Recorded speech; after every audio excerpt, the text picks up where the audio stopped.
Lagi-lagi Betor Suryadi membuat kejutan dan beberkan rahasia Jokowi serta ijazahnya. Kali ini dia siap jika dilaporkan, bahkan siap mati sebagai risikonya. Dia juga yakin kalau Roy Suryo bakal dipenjara meski tanpa barang bukti. Di pihak lain, Suenarko serukan bela TPUA dan kita jangan gak peduli terhadap bangsa ini. Seorang Betor Suryadi katanya sekarang lagi mengejar bunkernya Jokowi. Apa itu? Diawalin dengan mobil Innova. Kadang-kadang satu, kadang-kadang dua. Malam jalan ke Solo. Ini dari mana? Jokowi dapat dari berbagai kasus. Termasuk diantaranya reklamasi, kasus tanah. Kalau Pak Jokowi melaporkan juga Bang Saya tunggu. Jokowi belum datang-datang ke Polda.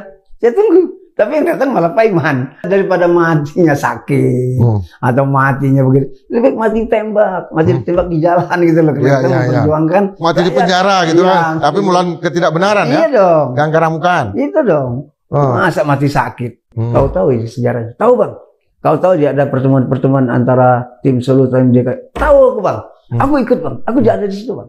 Jadi pertemuan itu di Cikini, sudah itu pertemuan-pertemuan berikutnya di Borobudur 22 itu Menteng. Kan? Kalimat pertamanya, kami tidak punya dokumen. Maka jawabannya, mari kita bikin. 2 orang sudah dipenjara, Bambang Tri sama Gus Dur. 6 tahun penjara tanpa barang bukti. 5 orang ini akan ke situ. Stefan akan ke situ. Maafkanlah si Jokowi yang sudah minta maaf, kekayaannya berlimpah, yang tadinya tinggal di pinggir sungai. Ya kan? Ada kodoknya kan? Nah, sekarang udah di istana, rumah besar, uang bertriliun-triliun, minta maaflah pada rakyat. Bawa pulanglah si Gibran. Justru pada kesempatan ini saya mengajak saudara-saudara sebangsa setanah air, jangan masa bodoh. Ini menyangkut kelangsungan hidup negara, kelangsungan hidup anak cucu kita.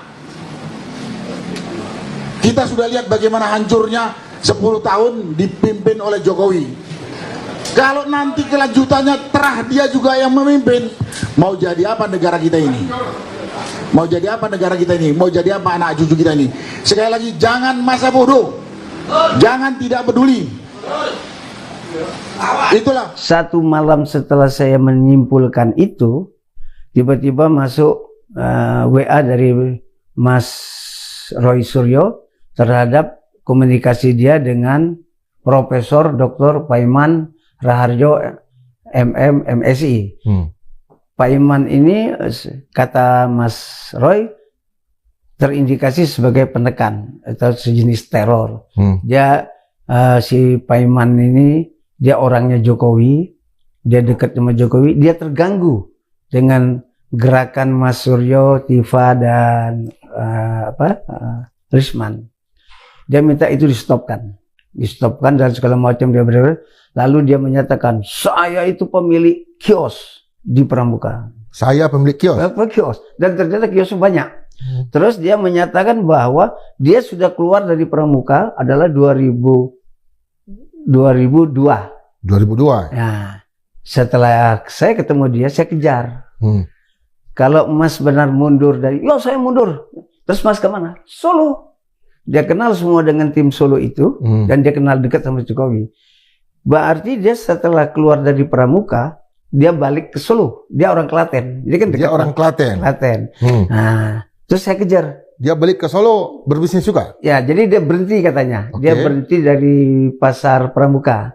Nah, terus dia ke Solo. Karena dia sudah menjadi apalah di kampus Mustopo itu. Mustopo. Kodri apa gitulah. Ada jabatan-jabatan dia. Jadi dia Jakarta, Solo. Nah, 2005 Jokowi kan maju menjadi wali kota. Nah, dari sini kita mulai merintis. Saya tanya dia, kalau 2005 Pak Paiman juga masih di Solo, berarti Pak Paiman dong yang bentuk ijazahnya. Oh, bukan saya. Oke, saya kejar lagi dia. Saya sampaikan kepada Bapak Ibu dan saudara-saudara sebangsa setanah air, kami penggembira mendukung penuh semua upaya kerja tim penasihat hukum atau tim advokasi anti kriminalisasi yang dilakukan oleh pemerintah terhadap anak bangsa yang sekarang sedang menuntut kebenaran. Dan saya nggak mengatasnamakan siapapun karena nanti diprotes.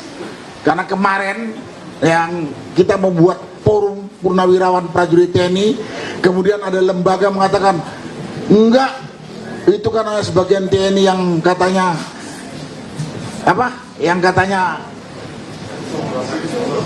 sakit hati, nggak kebagian, kayak nggak dan sebagainya. Karena itu sekarang saya tidak mengatasnamakan siapa, tapi mengatasnamakan diri saya dan teman-teman yang sehati dengan saya untuk mendukung tim advokasi anti kriminalisasi yang sekarang sedang berjalan, terutama yang menuntut ijazah palsu Jokowi di Barreskrim, dan kemudian juga mendukung tim ini yang dikriminalisasi, yang dituntut oleh si Jokowi sendiri gitu. Jokowi itu tidak punya dokumen apapun.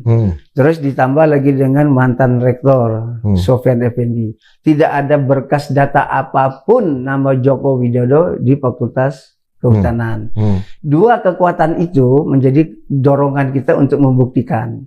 Nah, setelah dia 10 tahun di Solo, dengan dia dinyatakan pakai umpamanya dia waktu itu membanggakan lah karena dia kuliah di UGM 5 tahun bolak-balik Solo Jogja.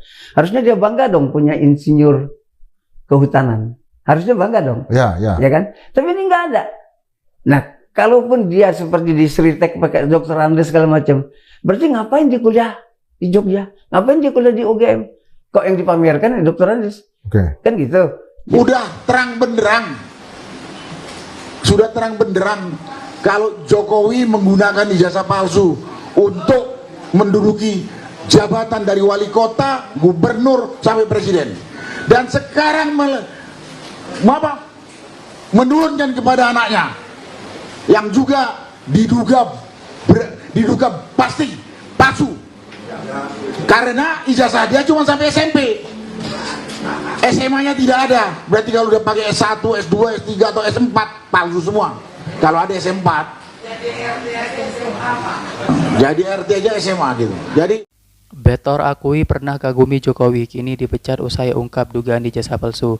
Sebelum melontarkan tudingan soal ijazah palsu Presiden ke-7 Jokowi, Bambang Betor Suryadi ternyata sempat mengagumi sosok kepala negara tersebut, terutama saat menjabat sebagai Gubernur DKI Jakarta.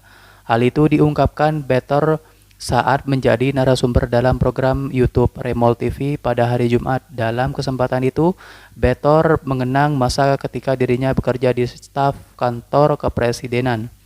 Ia juga menambahkan bahwa perubahan sistem pelayanan itu membuat masyarakat antusias mendatangi istana dan kantor KSP untuk mempertanyakan berbagai program pemerintah. Namun kekaguman itu kini berubah menjadi polemik. Belakangan ini, Badan Percepatan Pengentasan Kemiskinan Republik Indonesia resmi memberhentikan Betor dari posisinya sebagai tenaga ahli pemimpin. Keputusan itu diambil tidak lama setelah Betor menyebut ijazah Fakultas Kehutanan atau UGM milik Jokowi merupakan hasil cetak ulang dari Pasar Pramuka pada Jakarta Pusat. Meski diberhentikan, Betor justru mengaku mendapat banyak dukungan. Ia juga mengungkap bahwa dirinya turut dalam tim yang berusaha menelusuri keaslian ijazah tersebut bersama Roy Suryo, Dr. Resmond Hasiholan Sianipar, Dr. Tifauzia Tiasuma. Pemberhentian Betor dari BP Taskin disampaikan melalui surat yang ditandatangani oleh Kepala Sekretariat Badan Percepatan Pengentasan Kemiskinan Eni Rukawiani.